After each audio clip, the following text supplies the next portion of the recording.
बिस्मिल्लाहिर्रहमानिर्रहीम। अस्सलाम वालेकुम नाज़रीन, आप देख रहे हैं प्रोग्राम हक़ाइक़। मैं हूँ आपके साथ फ़ाइज़ा शराज़ी। नाज़रीन, प्रोग्राम के आगाज़ में सबसे पहले भारत के वहशियाना हमलों में 40 शहरियों और 11 जवानों ने जाम शहादत नोश किया है, जिनकी डिटेल्स जारी कर दी गई हैं।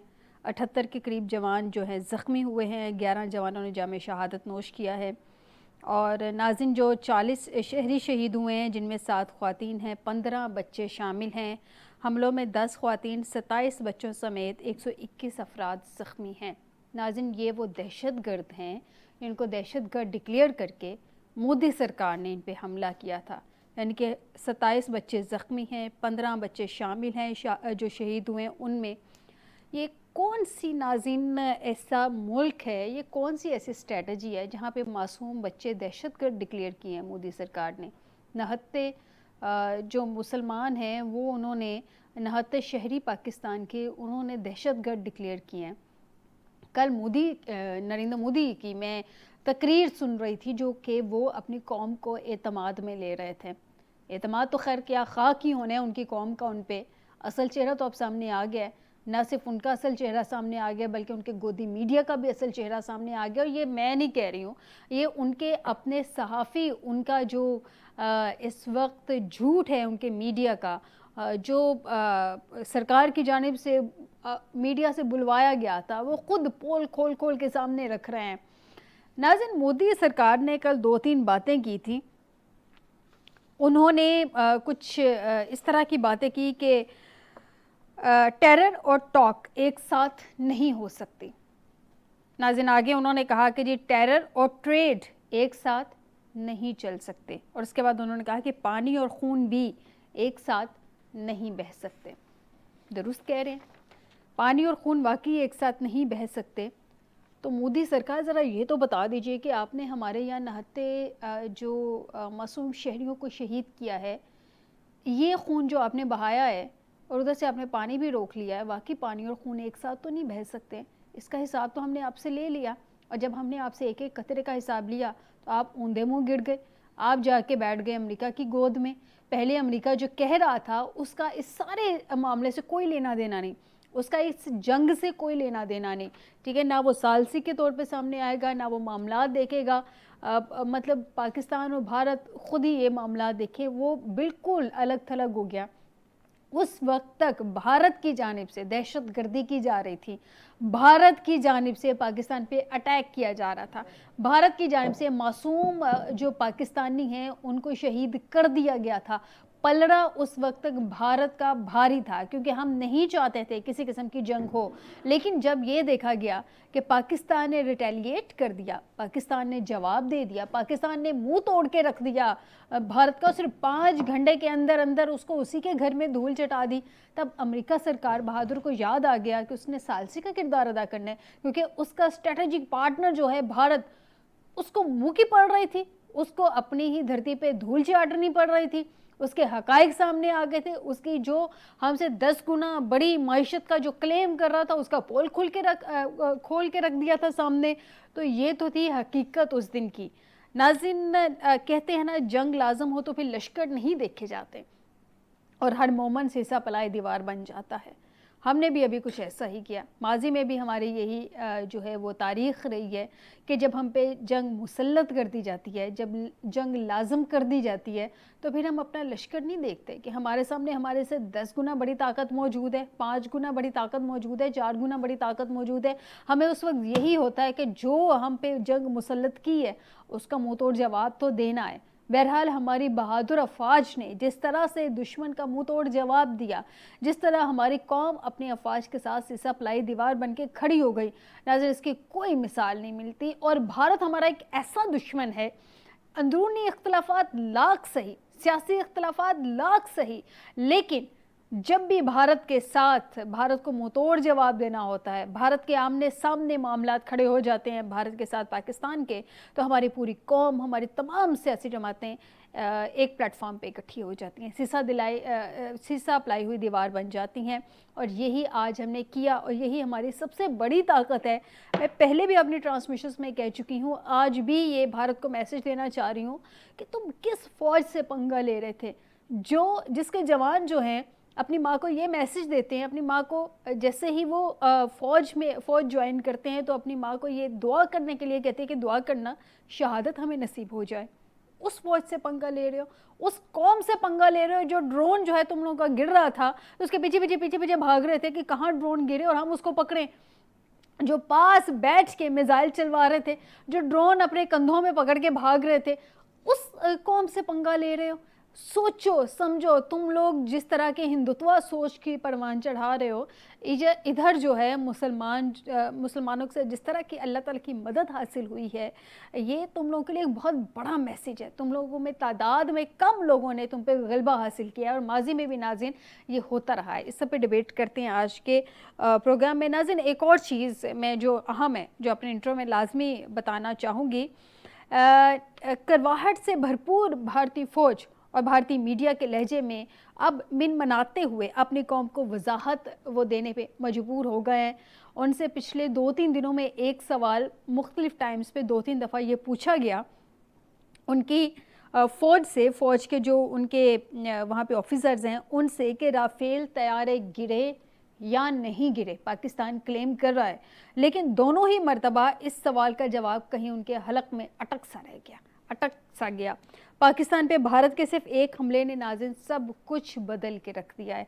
तारीख़ बदली है, बयानिया बदला है और गलत फहमियाँ जो पाकिस्तान के बारे में थी वो भी बदल के रख दी हैं। और आज दुनिया मोतरफ़ है कि पाकिस्तान ने वो किया जो जदीद तारीख़ का शानदार कारनामा है, जिसको हमेशा तारीख़ में शानदार अल्फाज में याद किया जाएगा। और आज शाहीनों को जो है आसमानों का शाहीन मानने पे दुनिया जो है वो इसकी मोतरफ़ मानने पे जो है मजबूर हो गई है। जिस तरह से हमारे शाहीनों ने, जिस तरह से हमारी अफवाज ने दुश्मन को मुँह तोड़ जवाब दिया और जिस तरह बार बार दुश्मन वाइट झंडा लहरा रहा था। इस सब पे डिबेट करते हैं आज के प्रोग्राम में कि ये जो मोदी साहब की जानिब से अपनी तकरीर में 3 अहम चीज़ें कही गई हैं और एक और चीज़ वो बात करना चाह रहे हैं कश्मीर पे, और वो कह रहे हैं कि जी जो आज़ाद कश्मीर हमारे पास है पाकिस्तान में, वो उस पे बात करेंगे। और हम बात करना चाह रहे हैं मकबूजा कश्मीर पे, जो कि हिंदुस्तान के पास है, हिंदुस्तान ने उस पर कब्ज़ा किया हुआ है और हम लोग ये चाहते हैं कि कश्मीरियों की उमंगों के हिसाब से फ़ैसला हो, और वो इस पे बात करना चाह रहे हैं। अब ये कन्फ्यूजन किस तरह से क्लियर होगी, इस सब पे डिबेट करते हैं आज के प्रोग्राम में। आपको बताएं कि हमें ज्वाइन किया है एयर वाइस मार्शल साहब हैं, air vice marshal retired Ejaz Malik साहब है, डिफेंस एनालिस्ट हैं। बहुत शुक्रिया एजाज साहब आपका हमें ज्वाइन करने के लिए। गुलाम अब्बास हरल साहब है, सीनियर एनालिस्ट हैं, स्टूडियो में ज्वाइन किया। बहुत शुक्रिया हरल साहब आपका हमें ज्वाइन करने के लिए। शिराज खान साहब हैं, सीनियर एनालिस्ट हैं, हमें ज्वाइन किया। बहुत शुक्रिया शिराज खान साहब आपका। ओवरसीज़ के जो इस वक्त जज्बात हैं वो आपसे डेफिनेटली हम जानेंगे। समंदर पार आप हमें ज्वाइन कर रहे हैं। सबसे पहले तो जान लेते हैं एयर वाइस मार्शल साहब से। एजाज साहब, मुझे ये बताइएगा, मोदी ने कल अपनी तकरीर में कहा था कि टेरर और टॉक एक साथ नहीं हो सकती, टेरर और ट्रेड एक साथ नहीं चल सकती, और सबसे बढ़कर पानी और खून भी एक साथ नहीं बह सकता। इसका मतलब क्या है? ये इंडस वाटर ट्रीटी, यानी इस पे वो उसको बहाल करने के इस वक्त कोई मूड में नहीं लग रहे हैं कि इन चीज़ों को वो किसी तरीके से बहाल करेंगे। आपका टर्न सर। देखिए जी, वो ये जो उन्होंने 2-3 चीजें कही, उसके साथ शायद वो 2-3 चीजें कहना भूल गए। उनको ये भी कहना चाहिए था कि भारत और सच साथ नहीं चल सकते। उनको ये भी कहना चाहिए था कि गुजरात का कसाई जो है वो और इंसानियत एक साथ नहीं चल सकती, तो फिर बात मुकम्मल होती। देखिए, उनकी तकरीर तो सिर्फ एक बॉलीवुड का स्क्रिप्ट और डायलॉग थे, जो कि लोग उनके अपने डोमेस्टिक ऑडियंस के लिए, वो जो उनको एक सियासी तौर पे एक बहुत बड़ा दंड उनको लगा है, वो जो है ना हिंदवाता के जो नजरिया था, जो उसको पाकिस्तान ने मलियामेट किया है, वो अपनी पोजीशन को एक तरह से झूठ का सहारा लेके वो उसको रिस्टोर करने की या साल्वेज करने की कोशिश कर रहे हैं। तो वो कहते रहे, उससे क्या फर्क पड़ता है? दुनिया ने देखा है, दुनिया अब अपने एनालिसिस कर रही है, दुनिया लिख रही है, दुनिया टीवी पे दिखा रही है। हमें कोई परेशानी नहीं है जी उनके नारों से। दुरुस्त कह रहे हैं एजाज साहब, आपकी जानिब आती हूँ। हरल साहब, मुझे ये बताइए कि मोदी ने कल अपनी तकरीर में अपनी कौम को जिस तरह से फिर से झूठ के पलंदे उसने बांधे हैं, जिस तरह से बड़ा फेमस है एक मुकालमा मैं लाजमी बोलना चाहूँगी कि मामू उसने बना दिया, यानी कि बुद्धू बना दिया उसने अपनी कौम को एक मरतबा, जो कि अब बन नहीं सकता, अब ऐसा हो नहीं सकता ना। आलमी मीडिया हकायक सामने रख रहा है, हम लोग तो हकायक सामने रख ही रहे हैं, उसके अपने लोग उनसे सवाल करें जिसको वो जवाब देने से गुरेजें, क्योंकि उनके पास सवालात के जवाबात है ही नहीं है। तैयारे गिर गए, साख गिर गई, पीछे क्या बचा है सर? देखिए, मोदी सरकार जो है वो आरएसएस का जो नज़रिया है, जो उनका मौक़िफ़ है, जो बयानी है, उसी पे गामज़न है। आपको याद होगा कि 1944 में फैज़ा, जब आरएसएस ने एक अखंड भारत का मौक़िफ़ अपनाया और ये बयानिया बनाया, जो उसने एक फ़िलासफ़ी दी कि ये अखंड भारत हम बनाएंगे। और आपको याद होगा शायद कि उस अखंड भारत की तस्वीर जो है इन्होंने बाकायदा, जब भारत जो है वो वजूद में आया तो पार्लियामेंट में अब भी अवेज़ा हैं अखंड भारत की, जिसमें सिर्फ जो है पाकिस्तान शामिल नहीं है, उसमें अफ़गानिस्तान भी शामिल है, उसमें बांग्लादेश भी शामिल है, उसमें नेपाल भी शामिल है, उसमें मालदीव भी शामिल है, और उसमें जो है श्रीलंका भी शामिल है। ये सारे जो हैं उस इंडिया में जो इन अखंड भारत की एक फ़िलासफ़ी इन्होंने आरएसएस ने बनाई हुई है, उसमें ये शामिल हैं। और ये चाह रहे हैं, जो इनकी एक मूवमेंट है, उसके ज़रिए जो है, देखें ये नामुमकिन सी बात है, जो जिस नज़रिए की बुनियाद पे आरएसएस जो है वो खड़ी है और जो उसकी तहरीक चल रही है वो नामुमकिन है। वो अल्लाह माफ़ करे कहते हैं कि हम सारे मुसलमानों को पहले हिंदू बनाएंगे और दीगर जो मज़ाहब हैं इस खित्ते में सबको पहले हिंदू बनाएंगे, फिर एक अखंड भारत बनाएंगे। तो ये पागलपन है, मैं तो समझता हूँ। सबको हिंदू बनाएंगे कैसे? खुद उनका जो हिंदुत्व सोच है उसको बचाना बड़ा मुश्किल हो गया, सबको वो हिंदू कैसे बनाएंगे? और उसके बाद आपने देखा ये जो अभी हमारी जो सर्जिकल स्ट्राइक्स हुई हैं, उसमें अल्हम्दुलिल्लाह हमारी जो प्रोफेशनल मिलिट्री फोर्सेस हैं, जिसमें स्पेशली जो एयर फोर्स है, उसने कितनी मुहारत के साथ और कितनी जज्बे और दिलेरी के साथ जो है सारे जो हमले हैं उनको पसपा किया। और उल्टा जो है आपने देख लिया कि जो रफेल और बाकी सारे दावे थे इंडिया के, वो धरे के धरे रह गए। और एक और अहम बात जो इस डेवलपमेंट में जो पिछले दिनों में हुई है, आपको याद है, बल्कि आपको पता इस बात का इल्म है कि पूरी दुनिया में जो इस वक्त जो जंगी हथियारों के मैन्युफैक्चरर हैं, जिसमें अमेरिका, बरतानिया, फ्रांस, रूस, इसराइल, ये बड़े बड़े प्लेयर हैं। अब जो इनके हथियार हैं वो उनका पता सारी दुनिया को चल गया है। और जो चाइना है, मैं समझता हूं कि इस एपिसोड में सबसे ज्यादा जो गेन किया है, अगर आप मैन्युफैक्चरर की बात करें जी, game changer China game changer होगी ये सारे इस एपिसोड की वजह से। दुनिया को पता चल गया है कि ये जो F-17 थंडर है चाइना का है। और अब चाइना जो है, आप देखिएगा कि सारी दुनिया जो है उनका रुख जो है वो जो मैन्युफैक्चरर चाइना है उसकी तरफ होगा। और फ्रांस, अमेरिका और फ्रांस जो सारे हैं, इन सब का जो है एक्सपोज हो गए हैं कि ये कितनी इन्होंने बड़े प्लेयर बने हुए थे। अब इस खित्ते में चाइना जो है वो सबसे बड़ा प्लेयर है। और मैं समझता हूं कि हमें वैसे भी हमारी दोस्ती है बड़ी पुरानी चाइना के साथ, और इस मामले में, इस एपिसोड में भी उसका बड़ा अहम किरदार है, सबसे पहले चाइना आके खड़ा हो गया पाकिस्तान और के एक और अहम बात जो है, हमारे जो chairman joint chief of staff है शमशाद मिर्जा साहब, जो जनरल शमशाद मिर्जा साहब है, उनका बड़ा अहम रोल है। क्योंकि जब भी जंग होती है तो उस वक्त सबसे जो अहम रोल होता है वो chairman joint of chief staff का होता है। तो उन्होंने बड़ा, मैं समझता हूं कि बड़ा दलेराना फैसला किया और जो है उन्होंने हुक्म दिया, जैसे उन्होंने भी स्टैंड लिया जो एयर चीफ मार्शल थे, और उन्होंने हुक्म दिया। और अल्हम्दुलिल्लाह फिर हमारे जो एयर फोर्स के जवान हैं, उन्होंने, आपने देखा कि किस तरह जो है वो सारा घमंड भारत का जो है वो खाक में मिला दिया, उनका तकब्बर खाक में मिला दिया।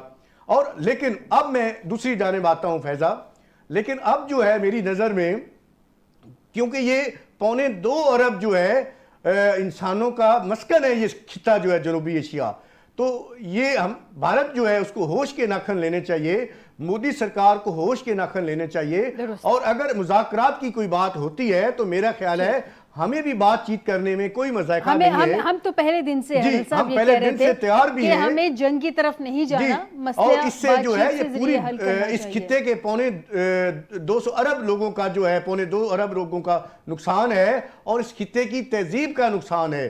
और इसको मैं समझता हूं कि आप देख लें कि अब पूरी दुनिया जो है उसमें जितनी भी सरहदें हैं वो लाइनों की हद तक रह गई हैं, ठीक। लेकिन बदकिस्मती है कि हमारी लाइन जो है वहां पे हमेशा ये जो है सर्जिकल स्ट्राइक्स जारी रहती हैं और ज्यादातर जो ये पहल होती है वो भारत की तरफ से होती बेसिकली है। हमारा हमसाया अच्छा नहीं है ना। जी मैं तो बिल्कुल, मैं सिंपल ये वर्ड्स भी में बड़ी कहूंगी। बैड लक है, मैं समझता हूँ हमारी। खान साहब आपकी जान दोबारा आती हूँ, शिराज खान साहब से उनका भी पॉइंट जानूं। खान साहब मुझे ये बताइए कि गुज़िश्ता 6 साल में जंगी महाज पे 2 मरतबा हारने के बाद ये कहा जा सकता है कि आपके ख्याल में मौजूदा सिचुएशन को देखते हुए कि भारतीय वज़ीर आज़म नरेंद्र मोदी का हिंदुस्तान पे 11 साल हुक्मरानी का सूरज अब गरूब होने को है? बिस्मिल्लाहिर्रहमानिर्रहीम। भाई साहब बहुत शुक्रिया याद आवरी का। एक तो मेरी तस्वीर मुझे नजर नहीं आ रही है, मैं बड़ी अच्छी टाई पहन के बैठा हुआ, तो बहरहाल नेक्स्ट टाइम उन्होंने वीडियो नजर नहीं आ रही है। सर अपना पॉइंट बता दें। जी जी जी, मैं उसी की तरफ आता हूँ। एक तो आपने अपने इंट्रो में कोई कसर नहीं छोड़ी और आपने तकरीबन सारी बातें कह दी हैं। आपके स्टूडियो में बैठे हुए मेरे भाई ने आखिरी बात बड़ी ज़बरदस्त कही कि जो सरहदें होती है ना वो अब इररेलेवेंट हो गई हैं। यूरोप में जो ममालिक है ना, हम लोग आते जाते हैं तो अगरचे बरतानिया उसमें से आउट हो गया, लेकिन अभी तक बहुत नरमी है और वो कवर करते हैं। इसी वजह से हमारे बच्चे जो है वो ज़्यादातर इन मुल्कों में चले जाते हैं चूँकि ईजी मूव ऑन होती है। आज भी मेरा यकीन है कि सारे हिंदुस्तान में जो 20 करोड़ मुसलमान रहते हैं या जो हिंदू एट लार्ज हैं वो भी मॉडरेट हैं, अच्छी बातें करते हैं, वो को एग्जिस्टेंस की बात करते हैं, अच्छे हमसायों की बात करते हैं। और लेकिन जिसमें अब जनरल साहब ने कहा ये जो हिंदुत्व की पॉलिसी है या मोदी के ऊपर जो जंग का भूत सवार है, ये उस इसी एजेंडे के तहत वो गरीब आम लोग मजहब की बुनियाद पर एक्सप्लॉइट हो जाते हैं और वो जंग का सा माहौल उनके दिमाग में वो खरनास भरा हुआ है। लेकिन उसका भरपूर जवाब मिला है। 2-3 चीजें बड़ी अहम हुई है जो मैंने देखी है। हमारे ऑब्वियसली फॉल्ट लाइन है कुछ, उन फॉल्ट लाइन को डिस्कस किए बगैर, यानी इकॉनमी है, पोलराइजेशन है, बॉर्डर्स की सूरत हाल है, सारी जो इंटरनल हमारी दहशतगर्दी की वॉर है, ये सब चीज़ों के होने के बावजूद हमारी कौम एक इस मौके पर बहुत मुतहिद नजर आई। और हमारी जो लीडरशिप है, यानी स्पेशली अस्करी क़यादत है, उन्होंने एक फैसला किया और बर वक्त फैसला किया और मेजर्स लिए गए और बड़ी मैच्योरिटी दिखाई। Although I am a big critic of the present civil government, लेकिन सब ऑन बोर्ड हुए और उसमें जो अपोजिशन की बड़ी जमात है उनकी भी बड़ी अच्छी इसके अंदर इनपुट रही। और ओवरसीज पाकिस्तानियों की बात करें तो हम टुकड़ों में बटे हुए थे, हमारी दिलचस्पी खत्म हो गई थी, पाकिस्तान के चैनल देखना लोगों ने छोड़ दिए थे। यानी कि जिस तरह की खबरें मैनेज की जाती थी, पीका ऑर्डिनेंस आया, सो एंड सो, आज़ादी हजार राय पर पाबंदियां लगी, चीजें हुई, और इसके बावजूद ओवरसीज भी अपने पाकिस्तानियों के साथ मौजूदा हालात में जुड़ गए। फिर अगर कश्मीर की बात करें, लाइन ऑफ कंट्रोल के दोनों अतराफ की बात करें या हमारी तरफ की बात करें, ये पाकिस्तानी कौम को हमने जिस तरह देखा है वो उनके अंदर कोई खौफ नहीं था। Even on the line of control, cease fire line जिसको हम कहते हैं, वहां पर कोई खौफ नहीं था, लोगों ने अपने घर नहीं छोड़े। जबकि भारत ने 5 किलोमीटर का फासला खाली करवा दिया था, सायरन बज रहे थे, ब्लैकआउट कर दिया था, हमारे अंदर वो चीजें नहीं हुई। लेकिन मुझे ट्रिब्यूट पेश करने दें, जैसे कि आपने इंट्रो में कहा कि हमारे सिविलियन 40 जो है वो शहीद हुए, उसके बाद उसमें बच्चे थे, उसमें यानी हमारी आर्म फोर्सेस के जवान थे वो शहीद हुए।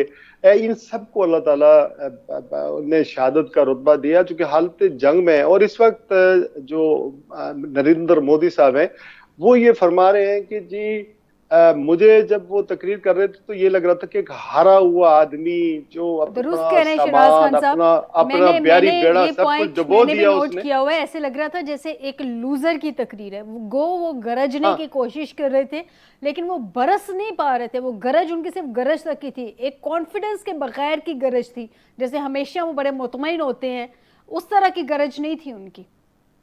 बिल्कुल। और यहाँ पर एक और जो अहम बात है वो ये है कि उन्होंने खुद अपनी डिस्ट्रैक्शन का ऐलान किया। डिस्ट्रैक्शन ये कि वो ये कह रहे हैं कि ये जो सीज फायर हुआ है ये आर्जी है और हमारी जो जंग है वो जारी है। ये नहीं कि आप ये बताया, आप ये लोगों को बता रहे हैं कि इंडिया हालत जंग के अंदर है और इस हालत जंग में कौन आपके साथ ट्रेड करेगा, कौन आपके मुल्क के अंदर आएगा, जबकि आपके मुल्क में बहुत सारी सरमायाकारी आ रही है, बहुत सारी चीजें आ रही है। तो आप अपने पांव पर खुद खिलाड़ी मारने का ऐलान कर रहे हैं। और दूसरी जो बात मैंने देखी है वो ये कि इंटरनेशनल सतह पर जहां पर डोनाल्ड ट्रंप के बयानात को देखें आप, तो उन्होंने कब किसी मौके पर या किसी वर्ल्ड लीडर ने ये नहीं कहा कि पाकिस्तान की गलती है या हिंदुस्तान की गलती है। वो एक ही बात दोनों को कह रहे हैं और बराबर तरीके से एक ही ब्रश से दोनों को पेंट कर रहे हैं। अगर उन्होंने अमन की बात किया और कल जब उन्होंने एक बड़ी जबरदस्त बात की है कि आप दोनों लड़ाई खत्म करें, मैं आपके दोनों के साथ बहुत अच्छा ट्रेड करना चाहता हूं। इसका मतलब यह है कि डोनाल्ड ट्रंप की टेक जो है वो ट्रेड की बात कर रहे हैं। वही सऊदी अरब में भी आज उन्होंने 140 बिलियन का असला डील की बात की है। सऊदी अरब से भी 600 से लेकर 1000 बिलियन वो अपने यहाँ सरमायाकारी करवाना चाहते हैं। तो कहने का मसला 4 चीजें हुई है। एक तो ये कि हमें पता चल गया है कि हमारे साथ तुर्की, हमारा जो ब्रदर इस्लामी मुल्क है, वो सामने नजर आया और हमारे साथ नजर आया रॉक एंड सॉलिड की तरह। दूसरा, हमें ये पता चल गया कि इस्राइल इंडिया के साथ खड़ा आया। दुनिया की बात अगर करें खुलकर जो सामने आया हमारे ब्रदर इस्लामी मुल्कों में। उसके अलावा जो चीन है वो जैसे कि आपने कहा कि इसमें चीन ने बहुत गेन किया है। और ये एपिसोड जितना भी हुआ है आज तक, हमारे जो एयर मार्शल थे या स्पोक्स पर्सन है DGISPR के, इन्होंने बड़ी क्लैरिटी के साथ सवालों के जवाब भी दिए। जो हमारा लॉस हुआ या उनका लॉस हुआ वो भी सामने लाया, लेकिन वो नहीं ला सके। जी आप दुरुस्त कह रहे हैं। और ये इंडियन मीडिया से बाकायदा अब कुछ आवाज़ें उठ रही हैं, इंडिया से बाकायदा कुछ आवाज़ें उठ रही हैं। एजाज साहब, बहुत सारी उधर से आवाज़ें उठ रही हैं जो ये सवालात उठा रही हैं कि पाकिस्तान में तकरीबन डेली बेसिस पे या दिन में 2-3 मरतबा उनके DGISPR की जानिब से घंटा या उनके जो अफवाज की क़यादत कर रहे हैं वो घंटा आके प्रेस कॉन्फ्रेंस कर रहे थे, एक लम्हा बता रहे थे हमने क्या क्या अचीव किया है और किन हालात में, सारी डिटेल सामने रख रहे थे विद एविडेंस। आप लोगों की जानिब से इस चीज़ की बड़ी ज़्यादा नाकामी रही है और अभी तक कोई एविडेंस नहीं रखा गया। इसके अलावा पाकिस्तान ने सर भारत को पहलगाम वाक़े की आज़ादाना इन्वेस्टिगेशन की ऑफ़र की थी। अब उस जानिब तो भारत नहीं आया। प्रेस कॉन्फ्रेंस में भारतीय फौजी हुकाम से 2 मरतबा सवाल पूछा गया कि राफेल तैयारों से मुतालिक, जिस पे उन्होंने इंफॉर्मेशन देने से मुसलसल इनकार कर दिया। फ्रांसीसी कंपनी राफेल के मार्केट में शेयर्स तकरीबन 10% तक गिर चुके हैं। और मैं बड़ा लाइटर नोट में ये कहती हूँ कि पाकिस्तान भारत की लड़ाई में जो है बेचारा पिस गया है फ्रांस राफेल की वजह से। एजाज साहब, मैं ये क्वेश्चन में यहीं पे अधूरा छोड़ रही हूँ क्योंकि मुझे कहा जा रहा है एक ब्रेक की तरफ जाना है। ब्रेक से वापस आते हैं तो एयर मार्शल साहब से यही क्वेश्चन यहाँ से कंटिन्यू करेंगे। नाज़रीन, हाजिर होते हैं एक ब्रेक के बाद।